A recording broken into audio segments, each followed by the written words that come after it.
Hello,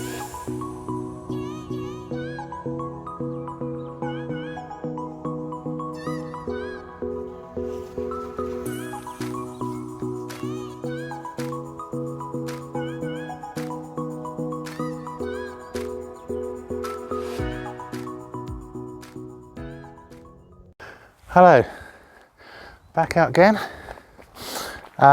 somewhere different, on my own. Son's at college, don't know why I'm pointing at an empty space. I'm out at a place called Kithurst Hill. I'm above Angmering, and I'm going to be walking over a few hills and down into a valley, round, back up. I'll turn around the camera because the views are amazing. So, down there, I believe is Rustington straight down. So we're looking down, that's the Amberley estate. Now I believe over there is Harrow Hill, I've done a video there before, dog walker. Over there is a place called Storrington, that's the Weald, all across there. Way over there, I'm guessing are probably the North Downs, I don't know if you can even see them.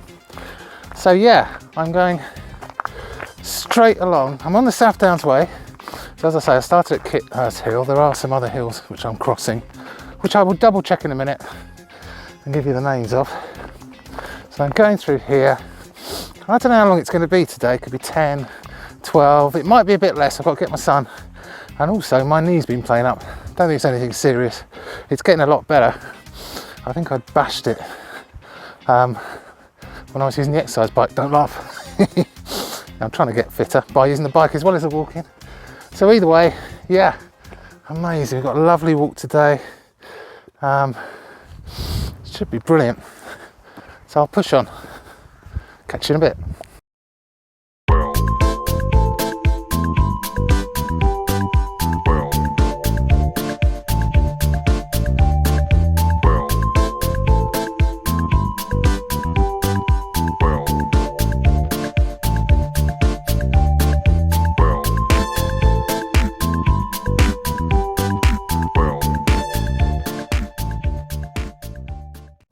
Right, I've checked the hills. So I'm walking across Kithurst Hill, Springhead Hill, Rackham Hill, then Amberley Mount. So as you can guess, if I kept going, I'd be heading into Amberley. So I'm still on the South Downs way, but I'm not. I'm going to be turning left down towards, it's okay sheep, some nice sheep there, but sheep on the other side. I'm going to be heading down towards the Amberley estate, round to the left, heading sort of around, but I'm not going up it today, possibly around Harrow Hill. This is absolutely glorious. I'll spin you around again because it's so nice. So South Downs way heading west, so if you kept going for a few more days you'd get to Winchester. South, as I say, Worthing that way, Rustington, Littlehampton, glorious views. We're gonna go up here further, left, down, round, somewhere back there, and then come back up there and round. And there's a dog walker who's been sort of not following me, obviously, she's not. I actually passed her, but of course I've been stopping because I wanted to video, so every time I stop, she closes back up. Anyway, she'll turn back in the end. So yeah, through there, the Weald, so Storrington, that's heading north. It's just glorious. And there's hardly anyone out. Yeah, it's dog walker, a few dog walkers actually. No cyclists so far, but it's early doors. So I'm gonna carry on and then I'll let you know when I give you any good views. I'm also gonna talk a bit about weather and a bit of advice, that kind of thing. Because now the summer's over and it's turning into autumn and then it'll be winter. It's like, I'll just give you my advice for what it's worth about what to wear coping with the weather. All right, catch you in a bit. Not sure if the camera will show it justice, but the views up here are absolutely spectacular, so I had to show you. I'll just do a spin round.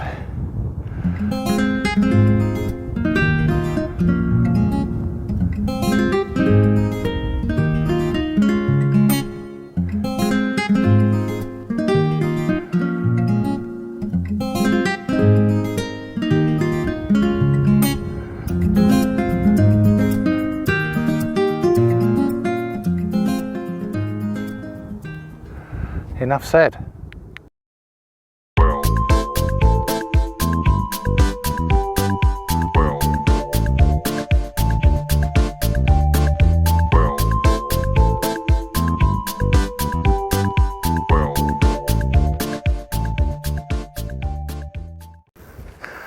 Okay, a bit further on I've dropped down off the hill, the South Downs way. Well, it actually came down into a valley.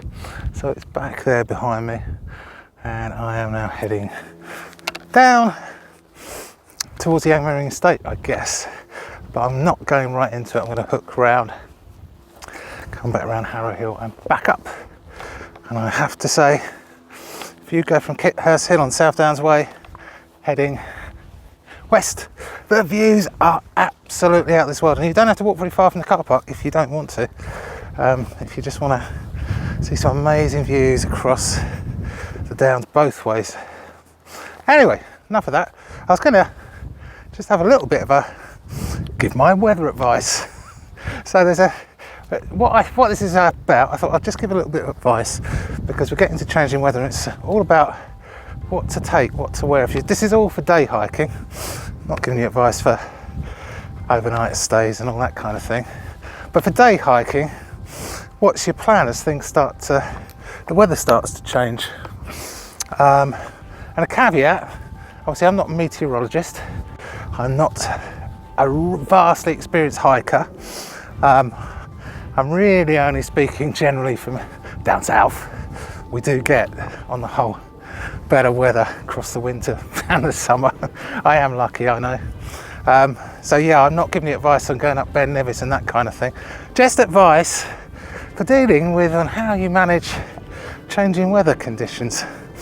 So with all that caveats in place, obviously the first thing to say is layering. You'll see videos, everyone talking about it. It's true. You know, you need to work in layers. Just as an example, it's today, it's probably about 14, 15, really lovely and sunny. As you can see, I've got the sunglasses on, but it was an in-betweeny thing because last night it was quite cold. So it said it would start off at 7 and possibly go up to 16 time. I've got, this is what I call my summer fleece, yeah. And then I have a winter fleece and I have puffy. So I was in between these. So I thought, right, I'll get up to the car park, see how it feels. So at the moment, I'm pick the right choice. Summer fleece.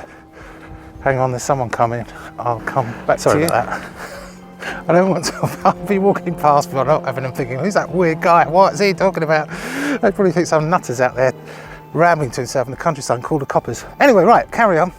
Yeah, so today, summer fleece or colder weather fleece. So I opted for summer fleece, checked it when I got out, but bring some back up. At the moment, I'm almost at the stage where I take this off.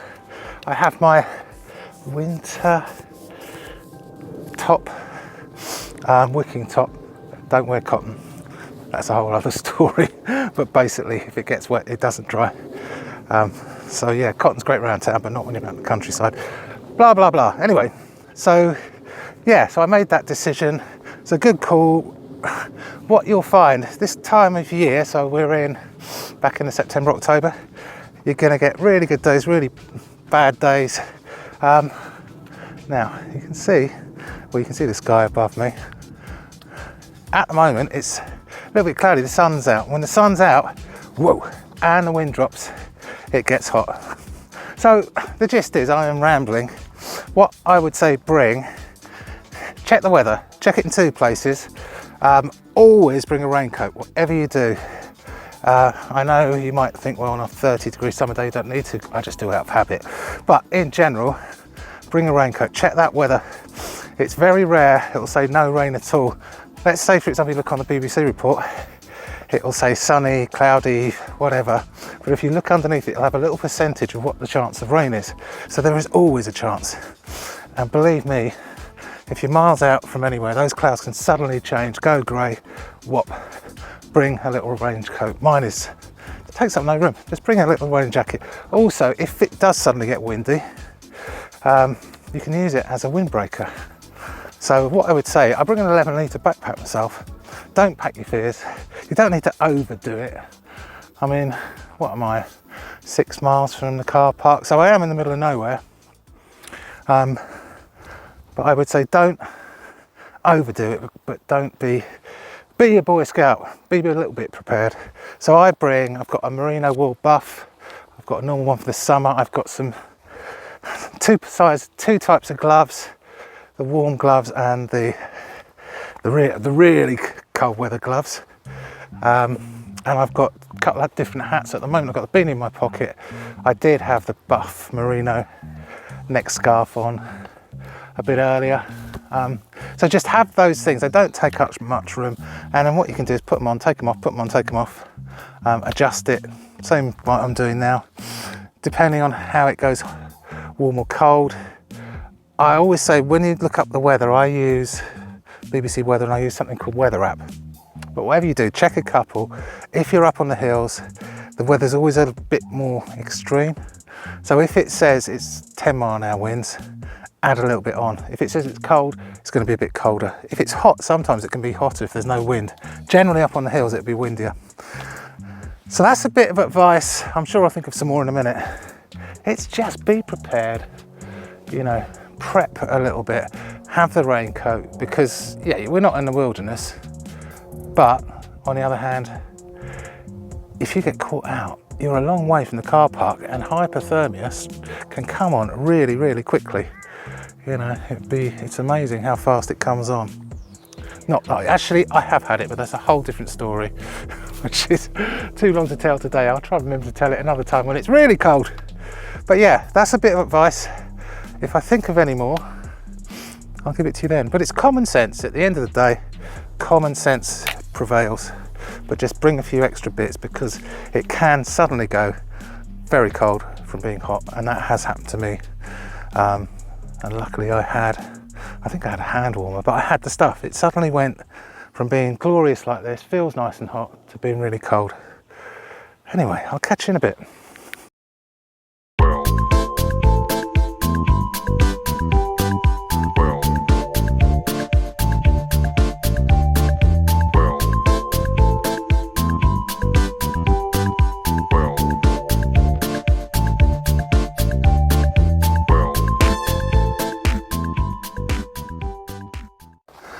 Okay, a bit further on. I'm dead quiet now. I was doing on for ages because I dropped off the South Downs way quite a while back. Came down off the hill. Went through some vineyards, very small amount. And now I sort of come round. There's not much to see because there's loads of bushes, but I turned round and then I went up Heart Attack Hill. Another one, there's a few of those around. I've christened it. Lovely views though, dew pond down there. Anyway, I thought I'd quickly say a little bit more about don't pack your fears, which I touched on. So what do I mean by that? Well, when I started really getting into the walking, hiking, first thing I bought was an Osprey 22 litre because I'd watched some YouTube videos. I probably watched one of these preppers or a bushcrafter who take loads of gear. They could literally build a camp overnight, a fire, a ladder, a signal, you name it, have 6 changes of clothes. But I pretty soon realised that I was lugging around far too much weight because I'd had, you know, a puffy, you know, you didn't need it, all that kind of stuff. So I think what I'm saying there, I dropped down to an 11 litre. It's an Osprey Talon, they're brilliant Ospreys. I've had this quite a long time, no problems with it. And cut back. So be prepared, take the raincoat, take the, you know, the buff, the scarf, the gloves. If it's looking that way, just whatever it says, think a few degrees cooler. And it's funny, like here, it's sunny, but there's suddenly loads of grey clouds. You know, so even now, loads over that way. So it could still suddenly rain. So make sure you're safe, but just don't bring too much. What I'd say about the weather is if you look at the weather report and it says 12 degrees, you know, sunny spells, cloudy with sunny spells, right? Take that as a classic for the south in October. Right, so it is highly unlikely, and don't quote me on this, you can't hold me liable, but it is highly unlikely that in, I don't know, 5, 8, 9, however long you're out walking hours, it's suddenly going to change from what they said, 12 degrees, down to -5 degrees. It is nigh on unlikely. I mean, the weather's not accurate, but it's not usually that inaccurate, except for things like rain. And it will suddenly drop cold, but you don't have to pack for Everest if it's saying 15 degrees, to be quite honest. So yeah, that's my take on, you know, don't pack your fears and weather. Don't go mad, but don't take it that that will be the exact weather. It's only an estimate, and they don't have, unless you're up in mountains, and they do have weather reports for mountains, up on downs and hills and stuff like that, there's no towns around. They don't have specific weather, you just have to take it from the nearest place. Okay, on we go.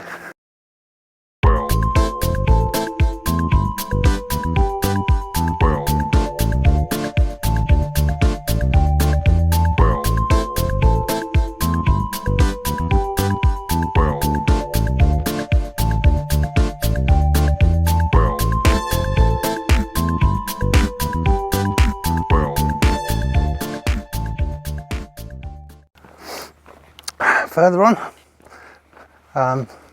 so I thought I'd talk a little bit about safety, weather safety, but maybe a couple of other bits as well while I'm on about it. Sort of show you where I am. So yeah, straight across there, somewhere up that way. That way would be the car park eventually. Yeah, and I came from down there, the bushes, down here. This is a lovely bit here. Anyway, yeah, so safety and weather.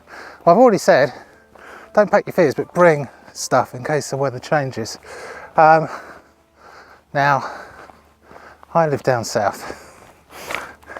We have the downs and things like that.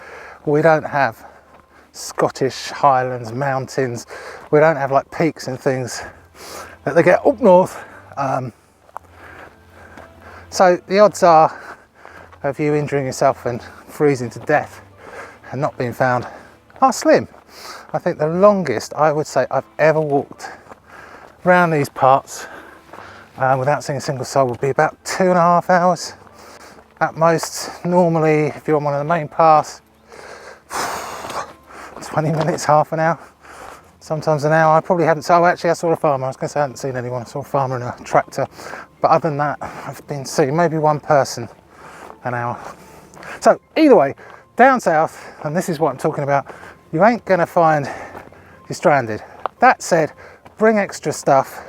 They say that a normal, and again, don't hold me to this, a normal person in normal clothing, so that I guess would be a jacket, top, long trousers, you know, not summer attire, can quite, or not quite happily, can survive maybe being cold down to 8 degrees overnight.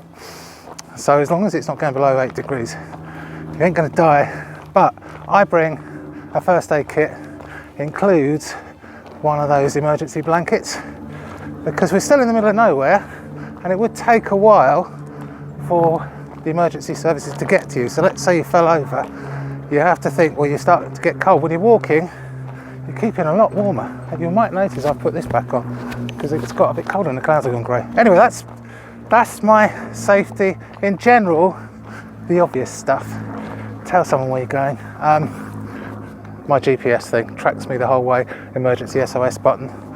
Now that is, I would say, overkill down these parts for most people, but watch my other video. There's a reason why I carry it, and when I'm on my own I might as well use it, I'm paying for it. So yeah, let someone know where you are. I'm going to be a hypocrite now as a general thing, and I'm going to say always bring a map. And do you know what? I don't bring a map because I can't read a bleeding map. Well, I do have a compass somewhere on this backpack, but yeah, I can't read a bleeding map. So I am a hypocrite. That said, and again, down south where I am, I know the area sort of around here. I roughly know which way's which. I can point myself north and south. You know, you can get yourself off for a few hours, especially if you're in the woods, but you ain't gonna be like, you're not out in the wilds. You're not gonna be lost forever and have rescue parties out. So as long as you're not injured, you know, but I will get maps. I want to learn map reading. It's just the maps look expensive, especially with the all weather maps and learning it. But I want to be doing that. Something I have ambitions for. Anyway, any other safety tips? Well, yeah, just be careful. First aid kit, got one of those, and I have had first aid training in the past through work, so I have, and I've used it a couple of times. Once when I had an altercation with barbed wire, once for one of my kids getting a blister. But bring a little mini. Don't bring stuff you can't use. You know, you don't need to bring a trauma kit and tourniquet, a defibrillator. Well, that'd be great, but they don't make them that small. So what I'm saying is, bring a little mini kit of stuff you might be able to use, plasters and stuff, especially when you're out on your own and there's no one around. Other than that, you know, I'm not out in the middle of nowhere. As I say, safety would be a different concern because you could get trapped overnight. But as I say, I have, and they're very cheap and very small, is an emergency blanket. Trav has one as well when he's out with me. Just because when it gets dark, as you'll know, it can get very cold, even though it might say 16 and today, could go down to 4, 5 degrees tonight, which is below the 8, so you need that little extra. So anyway, I am in the middle of nowhere as near as you get, because we're off the main path. So I hope that's just a few tips for you. But as I say, don't pack your fears, don't go mad. It's a balancing act. Some people end up bringing so much stuff in case. But as I say, if the weather says 15, 10, it's very unlikely it's suddenly going to drop to -5.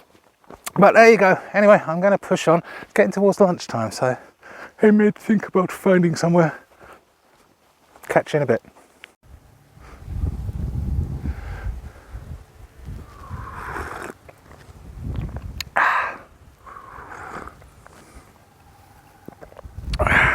Cup of tea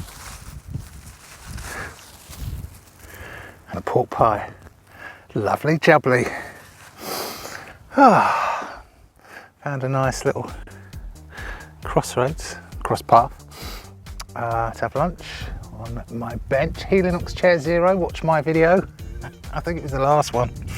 And I'm in a sort of dilemma because I don't know how many miles I've done, 6, 7, I don't know, something like that. But I can do quite a chunk more and I've got the time to do it. Or I can head up that way, which will start to take me back to the car park. And the reason I'm thinking about doing that is because I think I said I've got a bit of a dodgy knee and I don't want to push it. It's got a lot better, but I think like whacking out a dozen miles is probably overdoing it. So yeah, I may well head back after this, but at the moment it's just so nice out here. Grey clouds keep coming and going, but it's not cold. In fact, you'll see I've taken the fleece off now. So it's glorious. Anyway, I'm gonna tuck in now.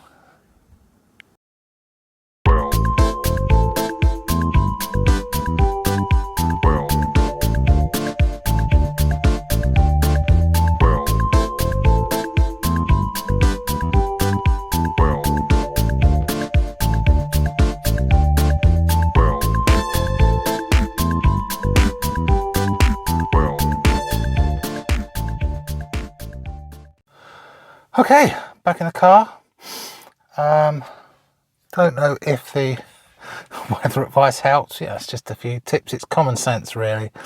As I say, it's not for your mountaineering stuff. That's a whole different ballgame. Or peaks and some of the stuff up north in Scotland. Anyway, hope a few tips. It helped a bit. Just makes you think. Anyway, so the walk itself. It was absolutely spectacular. I definitely recommend coming to Kithurst Hill. So it's Kithurst car park. You can find it. It's up a very, a very windy lane, but it's not that far. Definitely recommend coming to Kithurst Hill. I went west. I mean, I know you can go east. It's the South Downs way, and going west, if you want views either side of the Downs, it's spectacular. Yeah, the weather. Most of the time, it was really nice and warm for this time of year. You know, I had to wear the buff a couple of times, but on the whole, it's glorious weather. And it was really nice dropping down, going round. Very quiet once I got off the South Downs way. It was quiet anyway, it's a weekday.